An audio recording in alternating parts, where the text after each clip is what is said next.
My boyfriend told me, "You're being too clingy and needy," on the week my father almost died. That sentence has replayed in my mind more times than I want to admit, not because it hurt, though it did, but because of the chilling calm that washed over me when I answered him, "You're right, I'll give you space." And then, without raising my voice, without begging, without crumbling, I gave him exactly what he asked for. Permanently. His "I didn't mean it like that" text came too late to matter. Too late to reach the version of me that still believed he would show up when it mattered. Last Tuesday feels like a lifetime ago now. I was at work, tired, overwhelmed, juggling deadlines, when my phone rang at 2 p.m. My mom's number flashed across the screen. She never calls during the day. Ever. Her voice was shaking. No, breaking when she spoke. "Sweetie, it's your dad. He collapsed. They think it was a heart attack. They're rushing him to the hospital. He's not." The rest dissolved into sobs. The fluorescent lights above me blurred as if they were melting. I remember grabbing my bag with trembling hands. I don't remember standing up. I don't remember breathing. Only the sprint to my car and the pounding of my heart like it was trying to escape my chest. While speeding toward the hospital, I called the one person who should have been beside me without question. My boyfriend of 2.5 years. My voice cracked when I told him, "My dad just had a heart attack. Can you meet me at the hospital?" His pause was long enough for my stomach to drop. "Oh, that's terrible, but I have dinner plans tonight." In that moment, something fragile inside me didn't shatter. It simply bent, quietly, like it had been waiting for this confirmation. I didn't argue. I didn't know how to.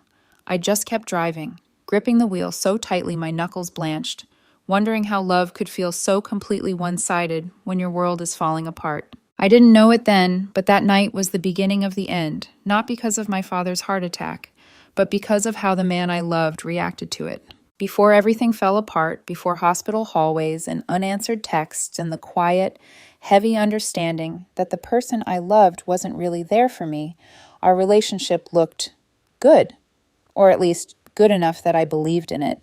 I met him 2.5 years ago at a friend's birthday dinner.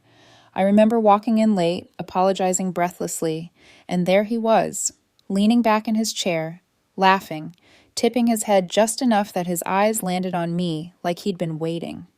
He wasn't the loudest guy in the room, but he was the most attentive. When he talked to you, he really listened. Or maybe I just wanted to believe that. He asked for my number at the end of the night. I said yes, even though I rarely did that back then. Our first date was coffee that turned into dinner, that turned into us sitting in my car in the parking lot until midnight, talking about everything from childhood pets to lifelong fears. He told me I made him feel calm, understood, grounded. He said he'd never met someone who made the world feel less chaotic. I believed him because he said it with that soft sincerity people fall for.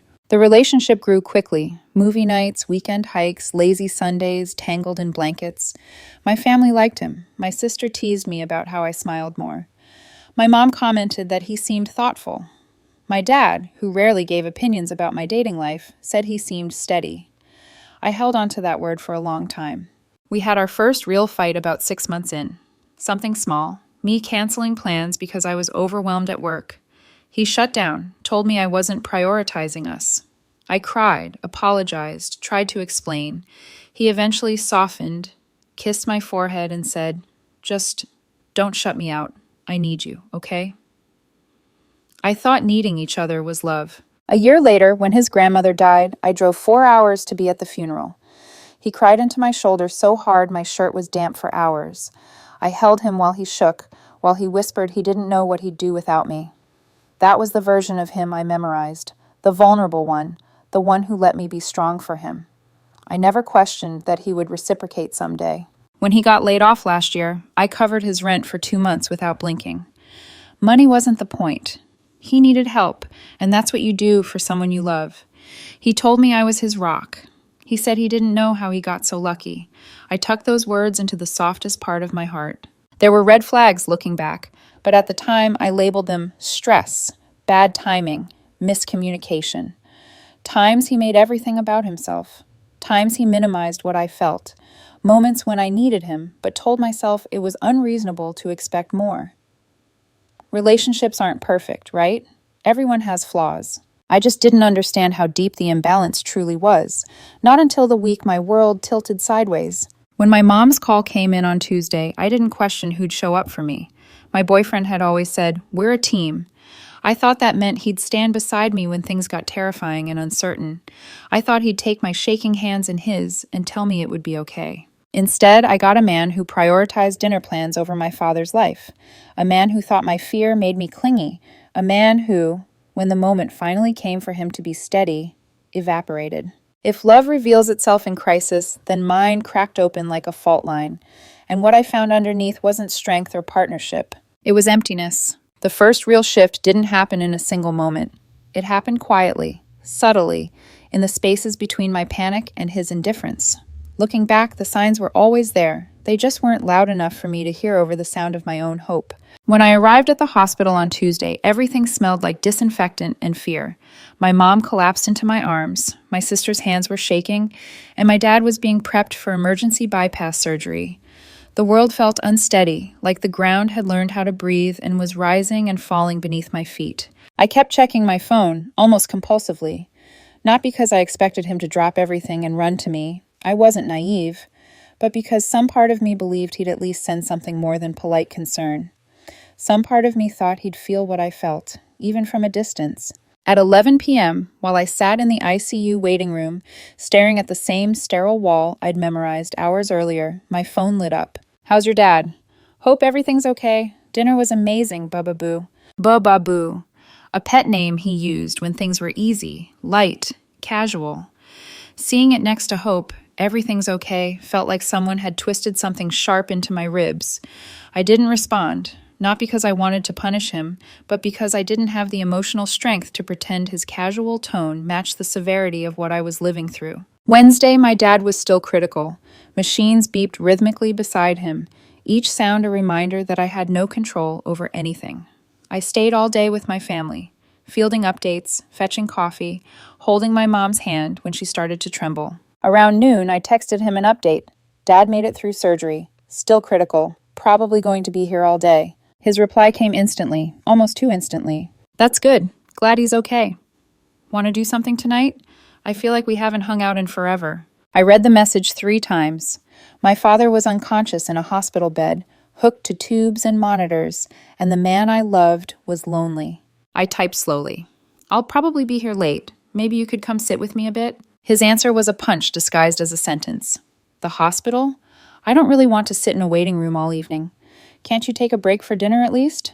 There it was again, that quiet minimizing of my reality, that subtle dismissal, as if grief and fear were inconveniences he shouldn't have to accommodate. My fingers trembled as I replied, "My dad might die. I'm not leaving." And then the message that planted the seed for everything that came after. "You're being kind of dramatic. The doctor said he made it through surgery, right? He's probably fine." Something cold slid down my spine. Not anger, not sadness, something closer to recognition. The kind that comes when you realize you've been seeing someone through a soft focus lens that suddenly sharpens. He wasn't overwhelmed. He wasn't confused. He wasn't struggling with how to comfort me. He simply didn't think my fear mattered. Or worse, he thought it was burdensome. I didn't respond. I couldn't. The conversation left an ache in my chest that felt heavier than the hospital air itself. That was the moment, the quiet, insidious moment, when the cracks began to spider through the foundation of everything I thought we were. The moment I started to understand that some people don't fail you loudly. They fail you softly, subtly, in the exact moment you need them most. By Thursday morning, the hospital had become a strange kind of ritual. Wake up, shower mechanically, drive in silence, brace myself for whatever news waited on the other side of those sliding glass doors. My dad was no longer in ICU, but he was still serious, still pale, still fragile, still fighting. In a way I had never seen him fight anything. For the first time all week, I felt the tiniest bit of air filling my lungs again. My mom even managed a weak smile when the doctor said, "He's improving." My sister leaned her head on my shoulder and whispered, "He's going to be okay, right?" And even though I wasn't certain, I said, "Yeah, I think so." Around noon, I stepped out to get coffee. My hands were trembling, exhausted, but desperate for something warm. I stared at the steam curling upward and realized how bone-deep lonely I felt. Not the kind of lonely that comes from being alone, but the kind that comes from having someone and still feeling entirely unsupported. So I called him. My voice was small, embarrassingly small, when I asked, "Can you come over tonight? I really want to see you. I need someone to hold. I don't want to be alone with my thoughts." He didn't hesitate. "Tonight?" I told my roommate I'd help him paint his bedroom. The world didn't tilt this time. It simply flattened, like the air had been sucked out of it. Can you reschedule?" I asked softly. "Just this once. I've had a really rough few days." He sighed, loud and dramatic. I mean, he already bought the paint and everything, like $60 of supplies. $60. My father was recovering from heart surgery, and $60 of paint supplies outweighed my emotional collapse. But he wasn't done, not even close. "Honestly, you've been really intense lately. Like, I get that your dad is sick, but you're being kind of clingy and needy. Every day it's come to the hospital, or come over, or can we talk? I need space to do my own things too. I'm not your therapist." Not your therapist. Those words didn't slice me open. They hollowed me out. There was a long, still silence.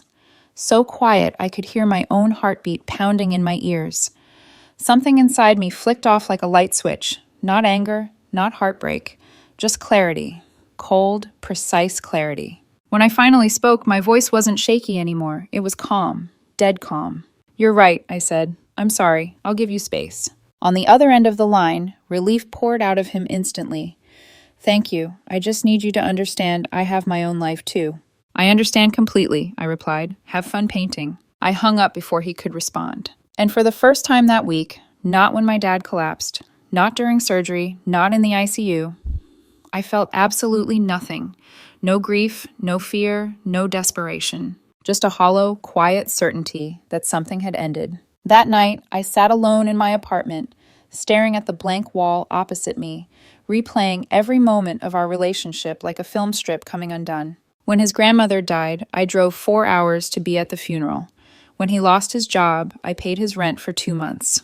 When he had a pregnancy scare, false alarm, I held him through every test, whispering that we would handle whatever happened. I had shown up for him every time life got heavy. But when my dad almost died, he had dinner plans, painting plans, social plans, and apparently I was clingy. He wasn't wrong about one thing, though. I had been intense that week. Because grief is intense. Fear is intense. Watching someone you love fight for their life is intense. What wasn't intense was his love for me. On Friday morning, after a night of staring at my ceiling and understanding my worth in a way I hadn't before, I texted him. "I've been thinking about what you said. You're right that you need space. I'm going to give you all the space you need. I don't think we should see each other anymore." Then I blocked his number. No second chances. No, let's talk about it. No more bending myself into someone who could tolerate being abandoned in the hardest moment of her life. He had shown me who he was. I finally believed him. When I blocked his number, I expected silence. I expected the world to go dim, maybe even lonely. I expected guilt to crawl under my skin, whispering that I'd overreacted or that I should have given him one more chance. But none of that happened. What I felt instead was stillness. A strange, unfamiliar stillness. Like the moment after a storm when the air is heavy but finally clear. I didn't shake. I didn't cry. I didn't reread the breakup text 50 times. I simply went to the hospital, sat by my dad's bedside, and breathed. My mom kept fussing with my dad's blanket. My sister scrolled through her phone anxiously. I sat between them, letting the quiet settle into my bones. No buzzing notifications, no demands for explanations, no emotional gymnastics to justify someone else's apathy. For the first time in days, I wasn't waiting for a message that wouldn't come or a compassion he wasn't capable of giving. But peace never lasts long, not when people are determined to break their way back into your life. By noon, my phone lit up, not from him, he was still blocked, but from an unfamiliar number, his best friend. "TF did you do to him? He's hysterical." I stared at the message, my thumb hovering over the screen. Hysterical. Over what? Losing the woman he called clingy? Losing access to emotional labor he never appreciated? My reply was simple. I gave him the space he asked for. And then I blocked the friend too. That afternoon, I sat in my dad's room while he slept, listening to the soft beeping of the machines. My mom rested in the chair beside him. My sister stepped out to make a phone call. It was just me and the quiet hum of recovery. But the peace didn't last long. Saturday night, 2 days after the breakup, There was pounding on my apartment door. Not a gentle knock, full force, as if he were trying to break it down. The sound echoed through the hallway, sharp and frantic. I opened the door because I wanted to end whatever this was before he escalated it further. There he stood, my ex-boyfriend, the same man who hadn't been able to sit with me in a waiting room while my father fought for his life, suddenly able to show up at my door uninvited, unannounced, at 9 p.m. "We need to talk," he said breathlessly. "No, we don't," I replied. "You can't just end a 2.5-year relationship over text." "You called me clingy and needy for wanting support while my dad was dying," I said, my voice calm. "I think I can do whatever I want." "He wasn't dying. He's fine now. He had emergency bypass surgery. He was in the ICU. I didn't know if he was going to make it. And you—" I gestured at him with a hollow laugh. "You wanted to paint a bedroom." "That's not fair," he snapped. "You're taking everything out of context." "What context," I asked quietly, "makes calling someone clingy and needy okay when their parent is in critical condition?" He didn't have an answer. Of course he didn't. Instead, he started crying, wiping at his face like he was the one who had been abandoned. "I didn't mean it like that," he whispered. "I was stressed too. You don't understand how hard it is when you get so intense about things." I stared at him, really stared. "Hard for you?" I asked. "My father almost died, and it was hard. For you." He flinched. "You're making everything about yourself," he said. I actually laughed. A sharp, involuntary sound. The sheer audacity of it almost knocked me back. He tried to step closer, but I held up a hand. "Please leave." "No, we need to work through this." "There's nothing to work through," I said. "You showed me who you are when I needed you most. I'm choosing to believe you." "I made a mistake," he insisted. "People make mistakes," I agreed, "and people live with the consequences of those mistakes." I moved to close the door, but he grabbed my arm. "What about my stuff, my clothes, my cologne?" And that was the moment something inside me shut permanently. When my father was in the hospital, fighting for his life, he couldn't be bothered. When his belongings were on the line, suddenly, he cared. "I'll box everything up," I said. "You can pick it up from the lobby when I'm at work." "You won't even let me inside your apartment?" "No. After everything we've been through?" "Exactly," I said softly. "After everything." When I closed the door, he pounded on it for nearly 10 minutes, crying, yelling, threatening to call my landlord. I didn't engage. I didn't reopen anything. Not the door, not the conversation, not the relationship. He wanted space. I finally gave it to him. The next few days felt like living inside the fallout of an explosion that everyone else heard before I did. I thought blocking him, ending things cleanly, and refusing to reopen the wound would bring peace. Instead, it was like severing the last thread unleashed the full force of everyone who thought they had a say in my life. Sunday morning, my phone buzzed with an unknown number. "Young lady, my son is devastated. Whatever he said, I'm sure he didn't mean it. You need to forgive him." His mother's voice was sharp, polished with age, but heavy with entitlement. The kind of tone that didn't ask, it commanded. "With respect, ma'am," I replied, "your son called me clingy for wanting support during a medical emergency. That's not a misunderstanding. That's a character reveal." "He was overwhelmed," she insisted. "You need to be more understanding." "I was overwhelmed," I said quietly.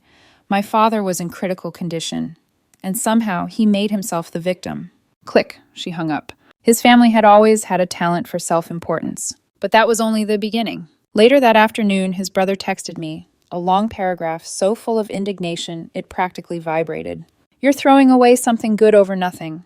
Grow up. Work through problems instead of running away. You owe him a real breakup."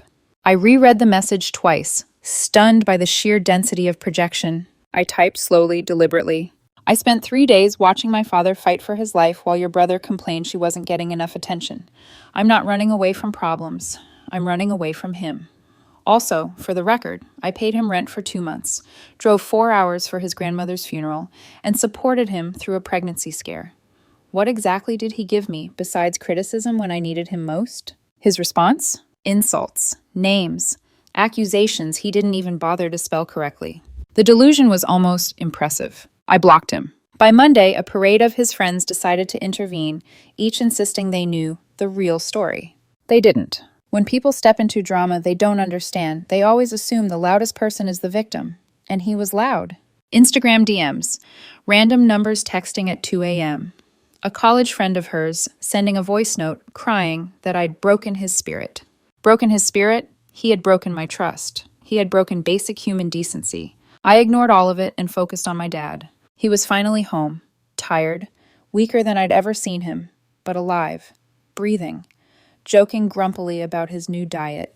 My mom fussed over him like he was made of spun glass. He complained, but I could see the way he softened every time she adjusted his blanket.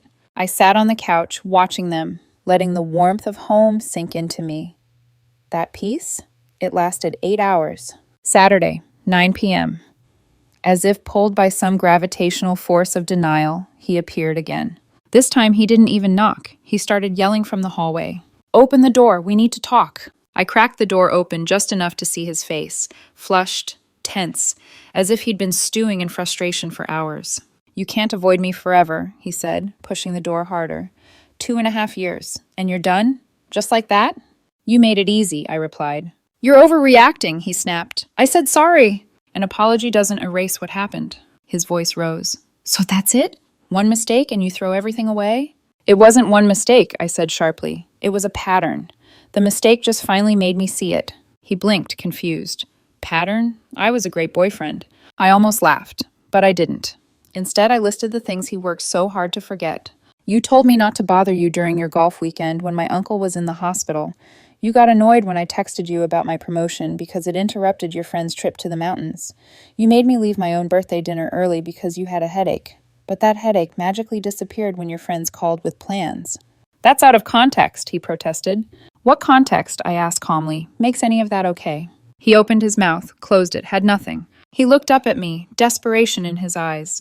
"Please, please just talk to me." "No. 2.5 years. Doesn't that mean anything to you?" "It meant everything to me," I said. "That's why it hurt so much that you couldn't show up when I needed you." His shoulders shook and the hallway lights flickered overhead.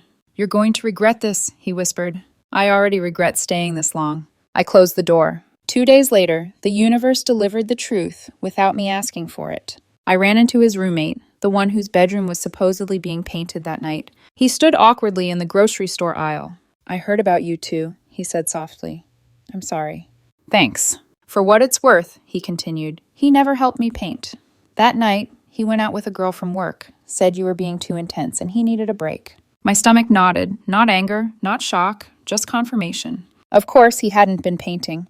Of course he'd chosen someone else over my pain. I thanked the roommate and walked away, feeling strangely calm. Some truths don't crush you, they free you. And the escalation wasn't done yet, not even close. There's a moment in every heartbreak where the truth stops cutting and starts settling, like dust after a collapse. You don't bleed anymore. You don't shake. You just see, clearly, painfully, completely. For me, that moment came the night I learned he hadn't been painting anything on Thursday. Not a wall, not a future, not even a lie that held steady. He had been out with another girl while my father was in a hospital bed, while I was falling apart. While I had begged him for comfort, he decided wasn't worth rearranging his social schedule. And somehow the clarity didn't feel sharp. It felt empty. I went home, shut my apartment door, leaned my back against it, and felt the hollow silence swallow me. Not the peaceful quiet from before. This was the silence of something fully dead. Something that would never come back to life, not even if I wanted it to. I slid down to the floor. I didn't cry. People expect tears at moments like these, but sometimes heartbreak is too heavy for tears. It sits in your chest like wet sand, impossible to lift, impossible to ignore. My phone buzzed again. Another unknown number. I didn't check it. Didn't need to. Every message lately was a variation of the same theme.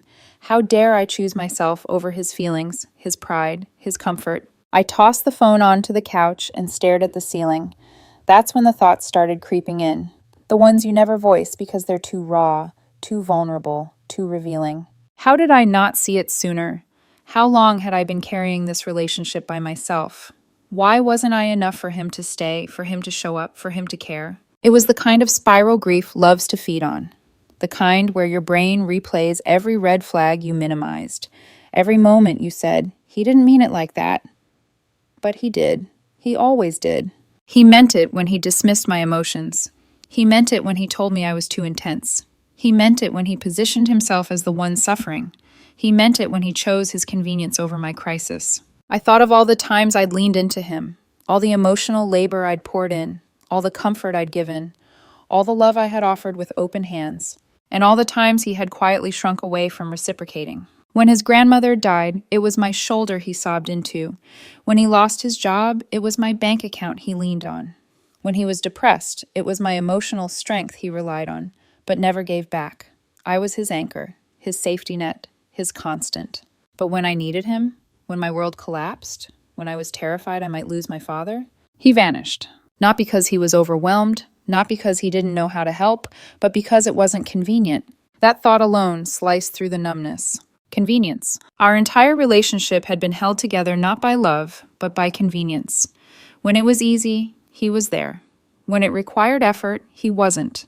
And somehow I had mistaken that for partnership. My breath hitched, not in tears, but in a sudden, painful understanding. I wasn't grieving their relationship. I was grieving the illusion I had created about it.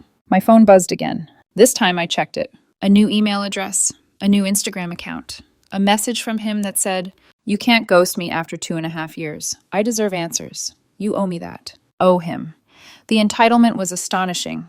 Even now, after the lies, the abandonment, the selfishness, he believed he was owed something.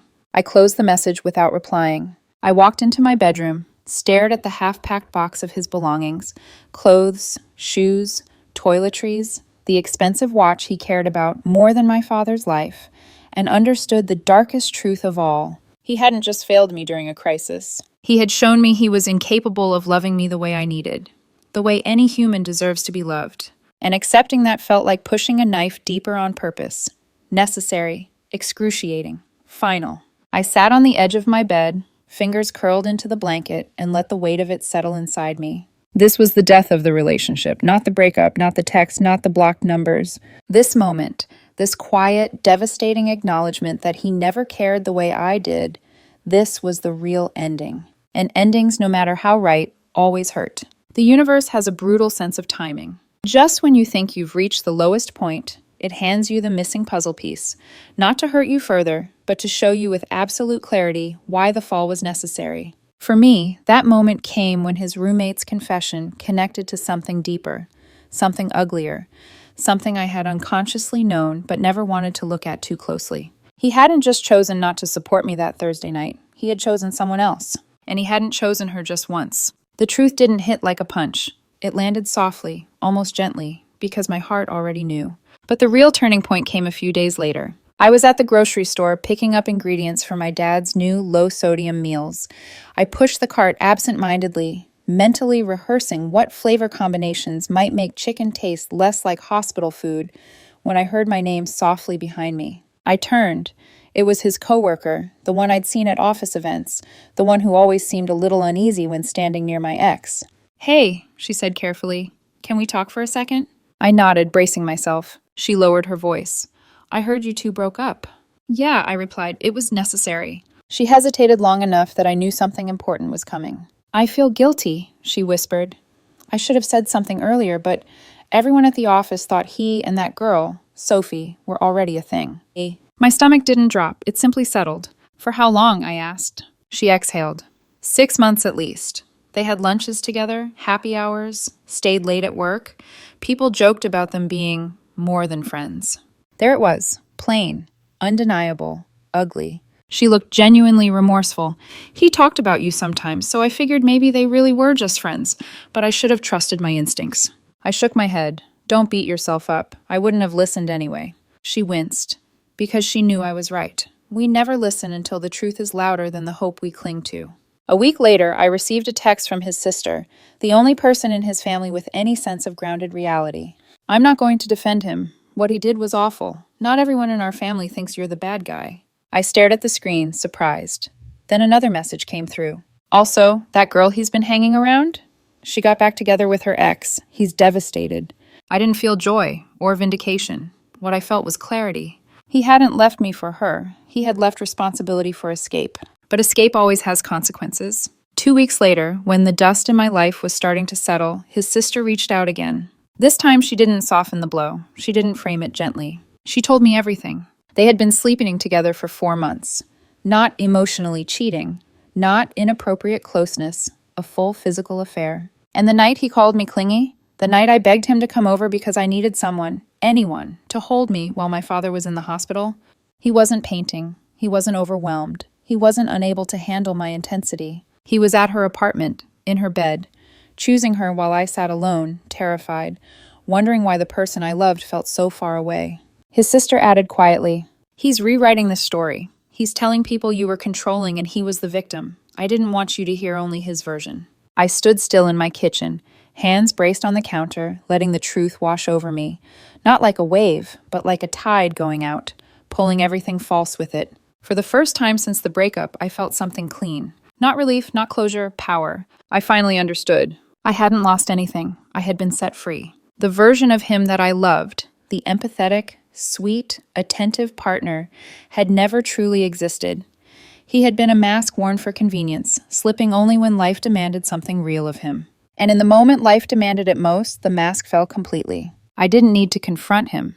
I didn't need to expose him. The truth was already doing the work for me.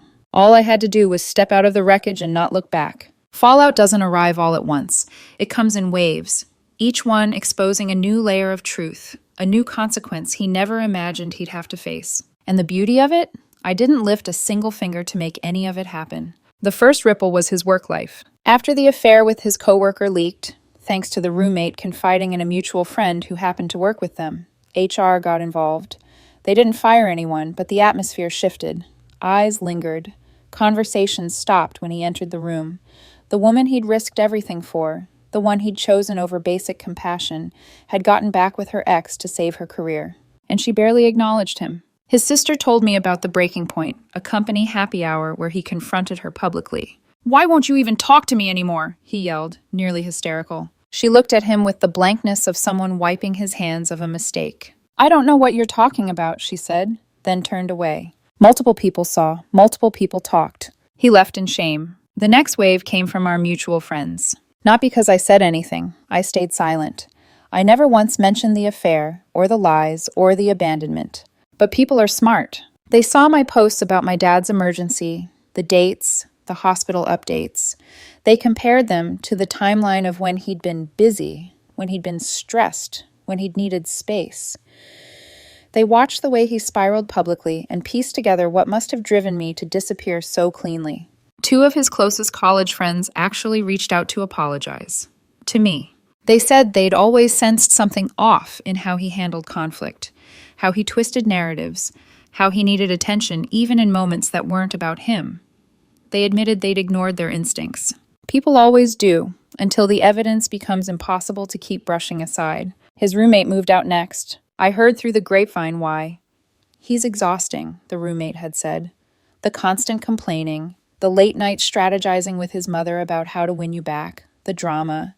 I just couldn't live there anymore. So now he was alone in a 2-bedroom apartment he could barely afford, scrambling for a new roommate while trying to hold his crumbling job together. The same mother who once scolded me, "Forgive him, young lady, he didn't mean it," was now pressuring him to move back home because he couldn't afford his lifestyle anymore. Funny how accountability always makes people reconsider their stance. His attempts to contact me evolved too. At first, emails from new accounts. Instagram messages from profiles he created just to bypass the blocks. Then, the in-person coincidences. The gym, my favorite coffee shop, the bar where my friends and I watched football. The first time, I simply walked away. The second time, I told him, "If you keep following me, I'll consider it harassment." He scoffed. "I'm allowed to be in public places." "You've never been to this gym in your life." He shrugged. "Maybe I'm trying new things. Try them somewhere else." The third time, he sat down at my coffee shop table uninvited, crossing his legs like we were meeting for a casual catch-up. 2.5 years, he whispered. "Doesn't that mean anything to you?" "It meant everything," I said. "That's why it broke me that you couldn't show up when it mattered." He looked down, his face flushed with frustration. People stared. He didn't care. I said, "I'm sorry. How many times do I have to apologize?" 1,000, I said, and it still wouldn't change what happened. But it was just one mistake. It was a pattern. The mistake only revealed it. When I stood to leave, he grabbed my wrist. "You can't do this," he said. "I need closure." "No," I said gently. "You need consequences." I walked away. He didn't follow. He just cried louder. And even then, I didn't feel triumphant. I felt done. Truly, finally done. 1 week before everything went quiet, he managed to get through on a number I'd forgotten to block. His message was long, emotional, wrecked. "I know you hate me. I hate myself too. Losing you was the worst thing that ever happened to me. I didn't know what I had. I'm sorry. I read it once, not twice, not aloud, not with nostalgic ache. Just once. Then I blocked the number. Not out of anger, not out of spite, out of self-preservation. Some doors need to stay closed. The fallout around him was chaotic, messy, loud. My fallout was quiet. I focused on my dad, who was healing well, walking farther each day, pretending not to like my mom's new sodium-free recipes. My sister and I grew closer. I threw myself into work and earned a raise. I rebuilt myself slowly, steadily. I wasn't dating, not ready, maybe not for a while, but I was healing. And the greatest revelation was this. I didn't lose anything. I didn't miss out. I didn't let a good person go. I simply stopped giving pieces of myself to someone who never deserved them. And in that, I reclaimed everything I thought he'd taken from me. In the weeks that followed, life didn't snap back to normal. It settled, gently, quietly, into something new, something honest, something that wasn't held together by denial or wishful thinking. My dad recovered beautifully. Cardiac rehab turned into a kind of personal competition for him. He wanted to be the star student. My mom found 20 different ways to season low-sodium chicken, and he complained about every one while secretly loving the attention. My sister and I spent more time together than we had in years. We laughed more, we breathed more easily. And me? I felt lighter. Not immediately, not dramatically, not like some cinematic rebirth, but piece by piece, I felt myself returning. The version of me who believed in kindness, in reciprocity, in showing up for the people you love, not because it's convenient, but because it's right. I still had moments of doubt, moments where I wondered how I missed the signs, moments where trust felt like something sharp instead of soft. But those moments didn't define me. They simply reminded me to choose better next time, and I will choose better. My ex's world continued unraveling. Professionally, socially, emotionally. I heard about it only through the occasional message from his sister, who seemed determined to make sure the truth didn't drown under his rewritten narratives. But I never rejoiced, I never gloated, I never wished for more destruction. His downfall wasn't my victory. My victory was walking away. The last message he ever sent me, through a number I hadn't yet blocked, said, "Losing you was the worst thing that ever happened to me. I didn't know what I had." I believed that, but it wasn't my burden anymore. I blocked his final number gently, almost gratefully. Because some chapters don't need dramatic endings. They need firm closures. And I learned something I'll never forget. People reveal who they are when life gets hard. Words mean nothing without action. Love without presence is just performance.